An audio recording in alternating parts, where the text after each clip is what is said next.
आज देवजुआ प्रसाद में आज प्रसाद में लड्डू शिव जी का विवाह है उपलक्ष्य में और लौकी शिव जी के पार्वती फोटो ले लो।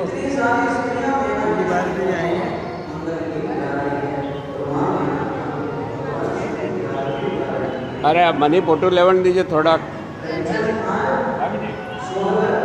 मनी लेवन दीजिए बढ़िया है थोड़ा सा। जय शंकर भोलेनाथ की जय। धीरे धीरे भी रहना आप हैं, आराम से बोले जब आना हटी रहो बोले जन आई जो महाराज बोले जिन टम आई जो।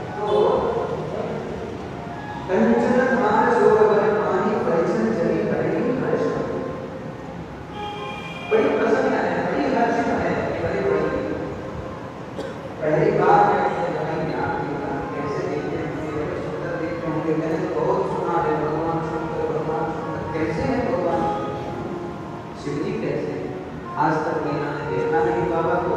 मन ही मन में यही हर्ष है कि कितने सुंदर होंगे मेरी पार्वती का वर कितना सुंदर हो।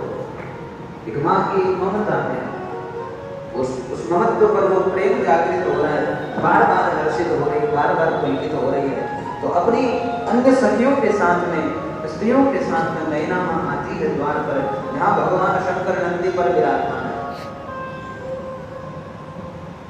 और नंदी पर विराजमान है भगवान शंकर, माँ मैना वहां आती है। बिकट वेश रुद्र की जब देखी, जब माँ मैना आई तो निगाह नीची थी। अब भाई आते ही सीधा निगाह ऊपर थोड़ी जाती है, पहली बार मिले हैं, फिर थोड़ी मान मर्यादा का भी सवाल है। तो देखा, नीचे ही देखा। अब नीचे देखते देखते जैसे आगे पहुंची है तो भगवान शंकर के चरण दिखाई पड़े। चरण दिखाई पड़े तो चरणों पर महाराज पाउडर लगा रखा था भगवान शंकर ने, बहुत लगा रखे पूरे शरीर पे। तो मैना को आश्चर्य हुआ कि ये क्या बात है, बहुत लगाया हुआ कौन है, क्या पता कोई दूसरा तो नहीं हो गया मेरा पार्वती का पति है ना, वर ही है या कोई अन्य है। तो इस भाव से माँ मीना ने निगाह थोड़ी ऊपर कर ली, और जो ऊपर निगाह करी महाराज, सो भगवान शंकर का नागदेव का स्वागत करने को पहले तैयार। और जो पुकार मारी तो माँ मैना तो महाराज ऐसी डरी, भगवान का शरीर देखा, रुद्र का शरीर देखा। विकट वेश रुद्र ही जब देखा, अवलन उर भय भयो विषेका, भागी भवन पेटी अति त्रासा, गए महेश जहां जनवासा।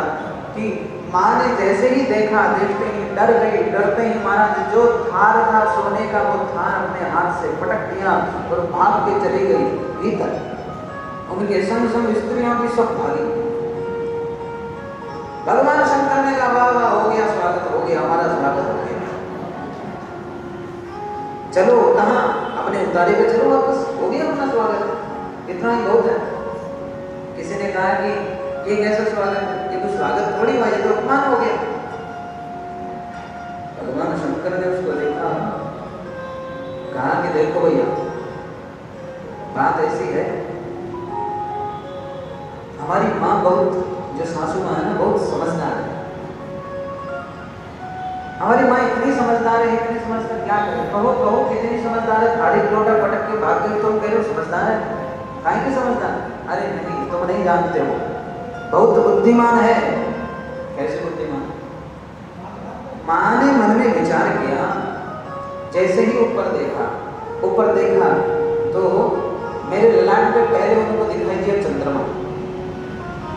चंद्रमा दिया। तो माँ ने विचार किया कि जिसके ललाट पर पहले से ही चंद्रमा का टीका है उसको मैं दूसरा टीका क्या करूं।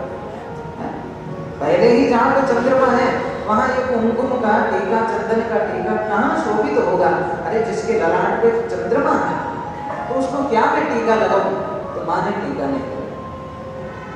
अच्छा तो फिर लोटा भी तो जल में प्रक्षालन ही कर लेती,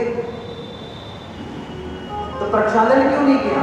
अरे प्रक्षालन इसलिए नहीं किया, माँ ने थोड़ा और ऊपर देखा तो क्या दिखाई दिया कि जिसकी जटाओं में गंगा है उसको इस थोड़े से जल से मैं क्या प्रक्षालन करूं।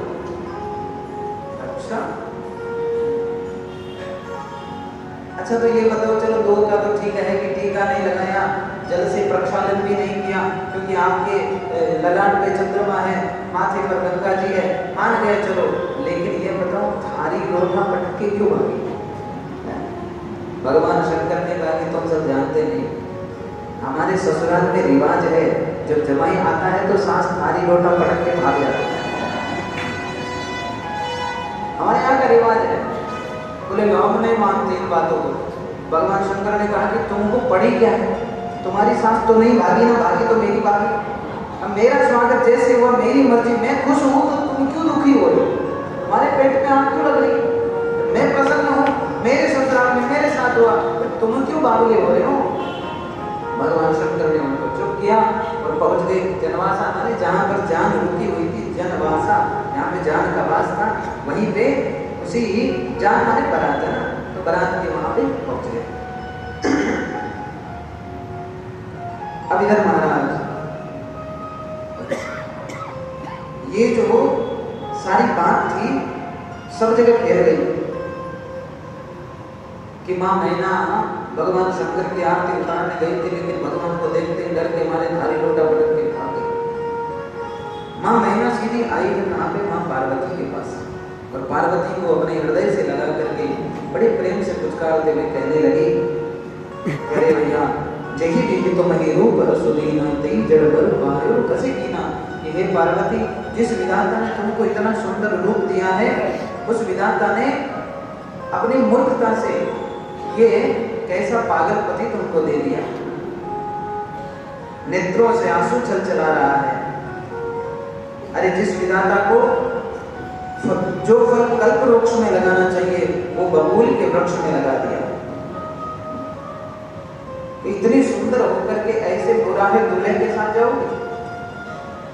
अब तो मां अड़ गई, तुम सहित गिरी पे गिरो पावक जरो जल विधि महु करो, घर जाओ अब जसु होई जग जीवत विवाह न होकर।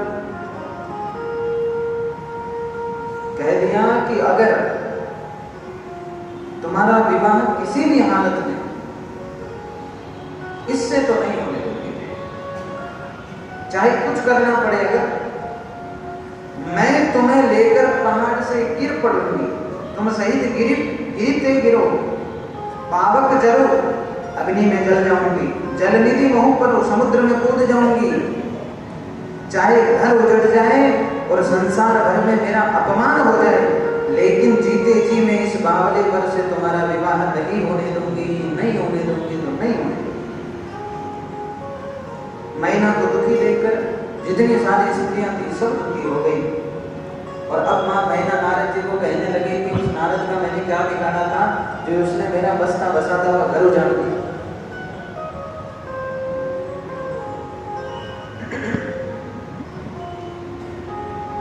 नारद जी को अपमानित करने लगे कि नारद जी के मन में किसी के प्रति मोह नहीं है, इसीलिए उन्होंने दूसरों का घर उजाड़ दिया। भाई किसी के मन में मोह हो तो किसी के दुख से दुखी हो जाए, किसी के सुख से सुखी हो जाए, लेकिन नारद जी तो किसी के दुख से दुखी नहीं है, सुख से सुखी नहीं है।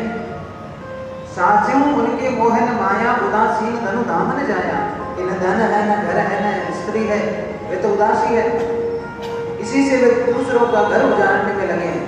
न किसी की लाज है न डर है, और घायल की गत घायल जाने, जे कोई घायल